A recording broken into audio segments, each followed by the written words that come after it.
సర్వకాలము ఉంటుందంట రాజ్యం. అది రాజే ప్రకటిస్తున్నాడు తెలుసా.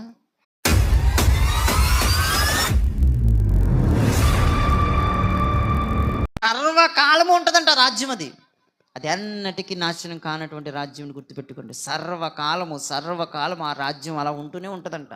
నెక్స్ట్, న్యాయము వలనను నీతి వలనను రాజ్యమును స్థిరపరచుట. కిందాక మనం పాడినటువంటి పాటలు అదే మనం చదివాం. అవినీతియే ఉండని రాజ్యం, అవినీతియే ఉండదు. ఆకలి అనేది, దప్పిక అనేది ఉండనే ఉండదు. కరువు కాటకాలని ఉండవు. అలాంటి రాజ్యంలోకి మనం వెళ్ళబోతున్నామండి. అది ఎంత గొప్ప సామ్రాజ్యమో మీరు అర్థం చేసుకునే ప్రయత్నం చేయండి.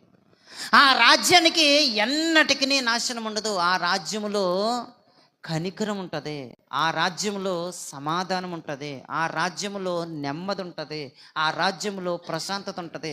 అలాంటి రాజ్యంలోనికి నువ్వు వెళ్ళబోతున్నావు. అలాంటి రాజుని ప్రకటించబోతున్నావు. చాలా జాగ్రత్తగా అర్థం చేసుకుని ప్రయత్నించండి. నెక్స్ట్, అతడు సింహాసనాసీనుడై రాజ్య పరిపాలన చేయును. అతను సింహాసనాసీనుడై ఏం చేస్తాడంట? రాజ్య పరిపాలన చేయును. బాగా రాజ్య పరిపాలన చేయును. నెక్స్ట్ ఏంటంటది? సైన్యములకు అధిపతియగు యెహోవా ఆసక్తి కలిగి దీన్ని నెరవేరుస్తున్నాడు. దేవుడికి ఇది చేయడం చాలా ఇష్టం అంటండి. ఇది నెరవేర్చడం చాలా ఇష్టమంట. ఆసక్తి కలిగి ఆయన స్టార్ట్ చేసిన తర్వాత ఆయన రాజ్యం మొదలైందండి. ఆ రోజు 30 సంవత్సరాల వయసులో ఆయన బాప్తిసం తీసుకుని పరలోక రాజ్యము సమీపించింది. పరలోక రాజ్యం సమీపించింది అని ఒక్కొక్కరిని ప్రకటించడం స్టార్ట్ చేశాడు ఆయన. రాజే ప్రకటిస్తున్నాడు తెలుసా. ఈ రాజ్యం ఇదిగో ఇంతగా మనం చెప్పుకున్నటువంటి రాజ్యం కాదు. ఏ రాజ్యం? ఇదిగో మనకు రాజు పుట్టాడని ఆ రాజు అంతస్తులో ఉండి జాగ్రత్తగానండి, ఆ రాజు అంతస్తులో ఉండి కింద ఉన్న వాళ్ళ చేత ప్రకటన చేయించమని రాజు కాదండి. ఈ రాజు ఎలాంటోడు తెలుసా? ఆకలితో ఉన్న వాళ్ళ మీద జాలిపడి వాళ్ళకు భోజనం పెట్టాడండి. ఈ రాజు ఎలాంటోడు తెలుసా? ఈ రాజు కుష్టు రోగంతో బాధపడుతున్న వాళ్ళకి స్వస్థపరిచాడండి. ఈ రాజు ఎలాంటాడు తెలుసా? కళ్ళు లేని వారికి కళ్ళు ఇచ్చాడు, నోరు లేని వాళ్ళకి నోరు ఇచ్చాడు, మోగవారికి మాట్లాడే అవకాశం ఇచ్చాడు, కుంటి వారికి నడిచే అవకాశం ఇచ్చాడు, చనిపోయిన వారిని బ్రతికించాడు, లేవనెత్తాడు, కష్టాల్లో ఉన్నవారిని ఆదరించాడు, హృదయంలో బాధలో ఉన్న వారిని సంతోషపరిచాడు. ఈ రాజ్యం ఎలాంటి తెలుసా? ప్రతి ఒక్కరిని సమానంగా చూసే రాజ్యం ఇది. ఈ రాజ్యం ఎలాంటిదో తెలుసా? అందరినీ కూడా గొప్పగా చూసే రాజ్యం. అలాంటి రాజ్యంలోనికి దేవుడు మనకు అవకాశం ఇచ్చాడు ఆయన రప్పించి. ఇప్పుడు అందరికీ కూడా ఏమవుతుందంటే సువార్త అందుతుంది, అనేక మందికి విస్తరింతుంది, దేవుని మాటలు విస్తరింతున్నాయి.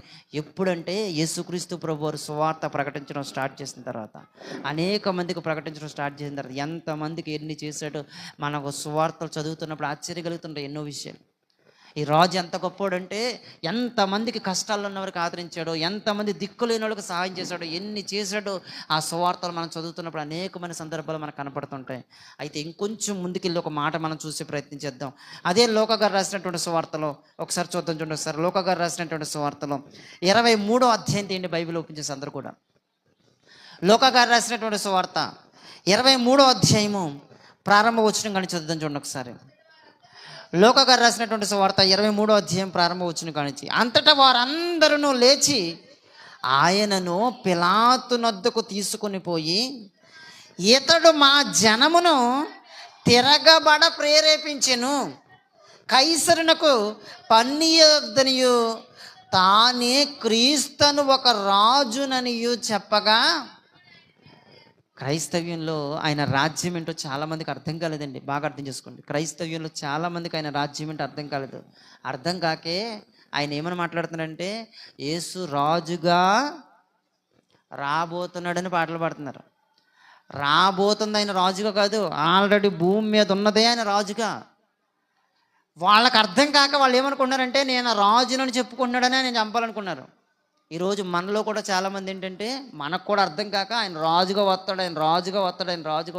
మరి నువ్వెక్కడున్నావు? క్రీస్తు రాజ్యంలో కదా, పరలోక రాజ్యంలో కదా, ఆయన సామ్రాజ్యంలో కదా మనం ఉన్నది. మరి మనకెవరు రాజు? ఆల్రెడీ ఆయన రాజుగా వస్తున్నాడు అని పాడుతున్నామంటే మరి ఇప్పుడు మనకు రాజు ఎవరు? మనకెవరో రాజు లేడా? ఆయన రాజుగా వచ్చాడు, అదే మాట్లాడుతున్నాడు. ఆయన నేను రాజునని చెప్పుకుంటున్నాడని చంపాలనుకున్నారంట ఆయనలో. నేను రాజునని చెప్పుకుంటున్నాడని. మనకే అర్థం కావట్లేదు చాలా వరకు. ఆయన రాజ్యం ఏంటో, ఆయన రాజ్యంలో ఉన్నటువంటి విధానాలు ఏంటో మనకే అర్థం కావట్లేదు. ఇదిగోండి రాజుగా వస్తున్నాడని చెప్పుకుంటున్నారు వాళ్ళు. ఈ రాజునని చెప్పుకుంటున్నాడు కాబట్టి వాళ్ళు ఏమనుకున్నారంటే ఆయన చంపాలనుకుంటున్నారంట.